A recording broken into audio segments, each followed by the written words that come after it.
she sighed, scrolling through her phone at the breakfast table while I finished pouring her coffee just the way she liked it. 2 sugars, a splash of oat milk. No more. No less that I'd woken up early that Saturday to make blueberry pancakes from scratch. The kind she used to rave about when we first moved in together. The kitchen still smelled like vanilla and warm batter, and soft jazz played from the speaker on the counter. I wanted today to feel easy, like the weekends we used to have before everything got so busy. I set the plate in front of her and sat down across the table with my own. She glanced up long enough to murmur thanks, then went right back to the screen. Her thumb moved in quick little flicks that I watched her for a moment, noticing how the morning light caught the loose strands of hair around her face. We'd been together 4 years now, living in this little loft downtown for 2. I still loved the way she looked when she wasn't trying. Hoodie half-zipped, legs tucked under her on the chair. "How did you sleep?" I asked, cutting into a pancake. "Fine," she said without looking up. "Late night catching up on messages." Messages. She'd been doing that a lot lately, staying up after I went to bed, phone glowing in the dark beside her. I'd asked once or twice if everything was okay, and she'd brushed it off with work stress or old college friends popping back into her life. I believed her.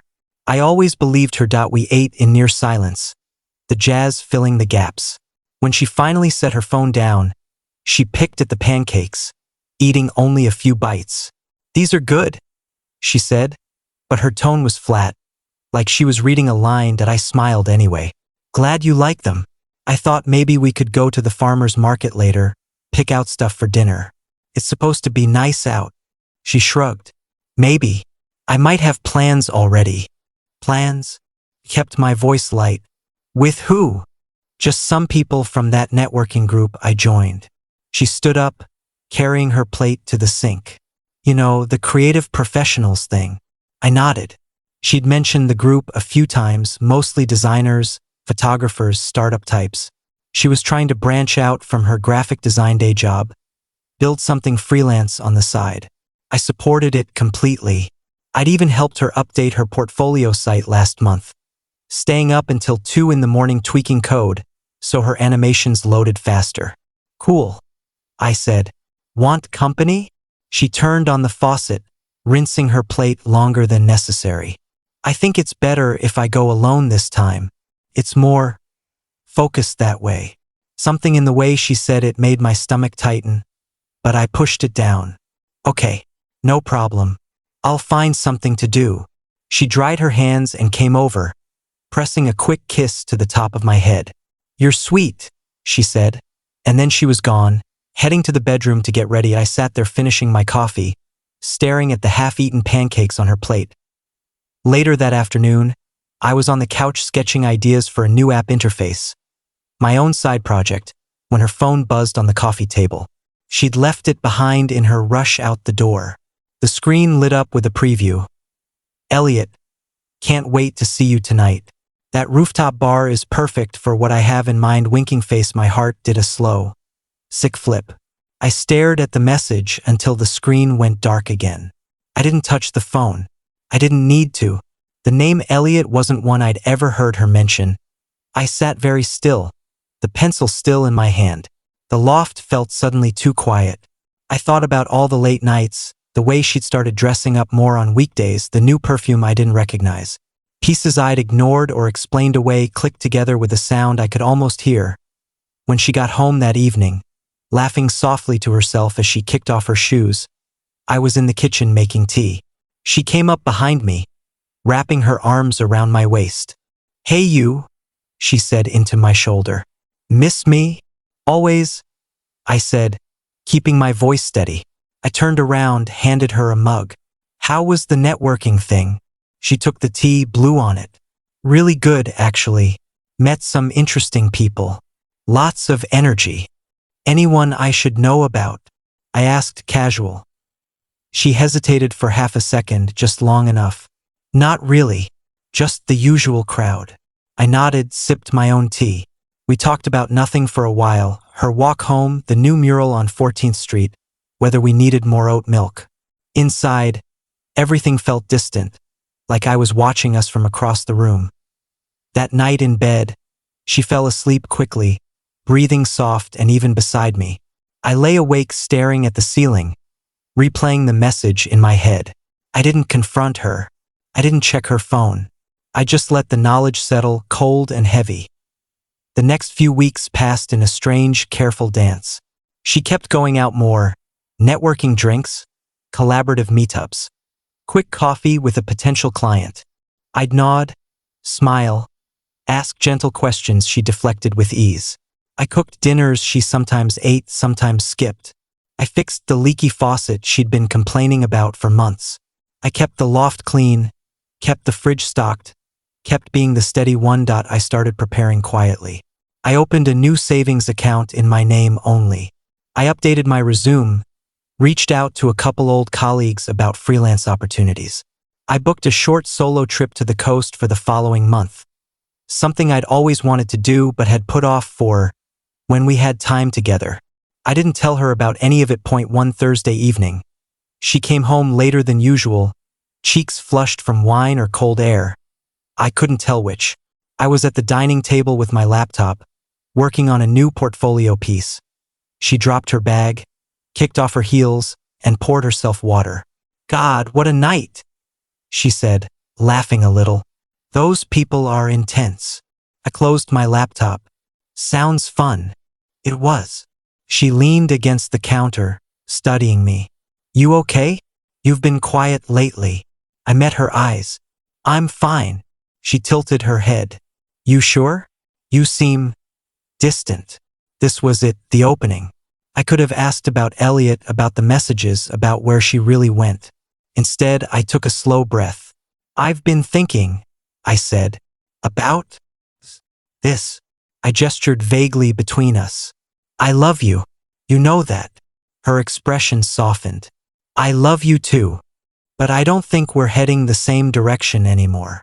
She froze, glass halfway to her lips. "What are you talking about?"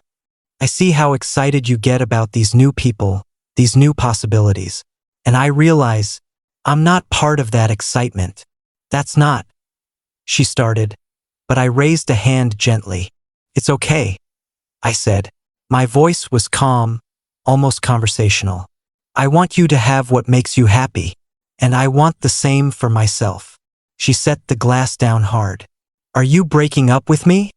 "No," I said. "I'm recognizing that we've already grown apart. I'm just saying it out loud." Her face shifted, confusion, then defensiveness. "This is coming out of nowhere. I've been trying to build something bigger, yes, but that doesn't mean I don't want us." I nodded. "I know you believe that, but I also know I'm not the adventure you're looking for right now, and that's all right." She laughed then, short and disbelieving. "You're being ridiculous. We're good. We're comfortable. We have a life here." "Comfortable," I repeated quietly. The word hung between us. She crossed her arms. "What's wrong with comfortable? Not everyone needs constant fireworks." "Nothing's wrong with it," I said. "But I don't want to be someone's safe choice while they're out chasing fireworks." Her mouth opened, closed. For the first time, she looked unsettled that I stood up, closed my laptop fully. "I'm going to stay at my brother's place for a few days. Clear my head." "You're leaving?" Just like that.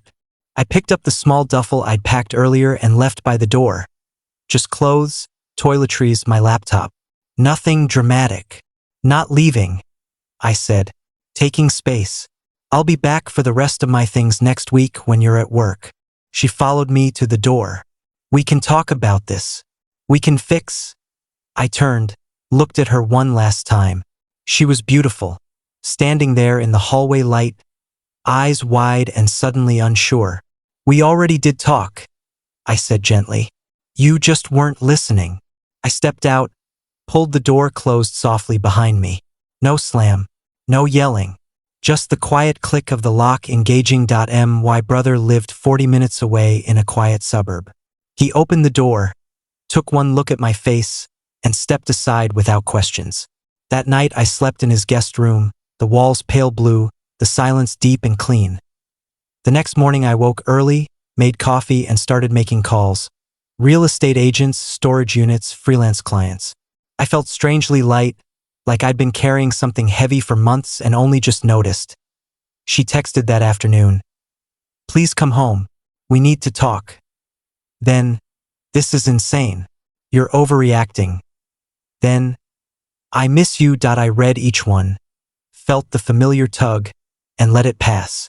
I didn't reply.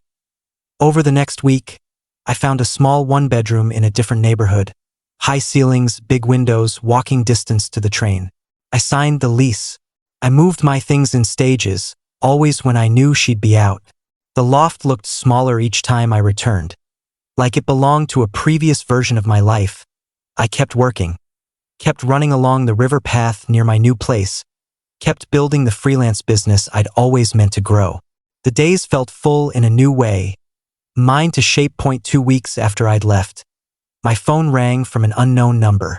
I almost didn't answer, but I did. Hello? It's me. Her voice was smaller than I remembered. I got a new phone. You blocked the old one. I stayed silent. I need to understand. You walked away like it was nothing. It wasn't nothing, I said. It was everything. She was quiet for a long moment. I thought you'd fight for us. I did, I said, for a long time. Then I realized I was the only one fighting. Another silence. Things aren't going well, she admitted finally. The freelance stuff, it's harder than I thought. Clients are flaking. I'm behind on rent. I listened. I miss how easy it was with you here, she said. How you handled everything. I closed my eyes for a second. I miss parts of it too, I said, but not enough to go back. She started to cry then, soft, frustrated sounds. I didn't mean to hurt you. I just wanted more. I thought we could have both. I know, I said, and now you get to find out what more feels like without the safety net. I ended the call gently, blocked the new number. A month later, I was at my new favorite coffee shop, laptop open, finishing a big project for a client who just doubled my rate. The place had exposed brick, good light, baristas who remembered my order. Someone hesitated beside my table. I looked up. She stood there, thinner, hair shorter, eyes tired. She held a to-go cup like a shield. Hi, she said. Hi. Can I? She gestured to the empty chair. I nodded once. She sat, wrapped both hands around her cup. You look good, she said. Relaxed. Thanks. You? She gave a small, wry smile. Not great. Lost the loft. Staying with a friend for now. The whole freelance dream kind of imploded. I nodded, waited. I get it now, she said quietly. What you meant about being comfortable. I thought it was an insult, but I leaned on it. On you. And when you left, I realized how much I wasn't carrying my own weight. I sipped my coffee. I was scared, she went on, of settling, of missing out. So I kept one foot out the door. And then you closed it. I met her eyes. You taught me something important, I said, that I deserve someone whose foot is all the way in. Someone who chooses me not because I'm safe, but because I'm who they want. Her lips trembled. Do you think, someday? I shook my head, not unkindly. No, but I hope you find what you're looking for. Really? She looked down at her cup, nodded. I hope so too. I stood, packed my laptop, slung my bag over my shoulder. Take care, I said. She watched me go, and this time she didn't call after me. Outside, the afternoon was bright and cool. I walked toward the river, hands in my pockets, breathing easy. The path ahead was wide open, and for the first time in years, it felt entirely mine.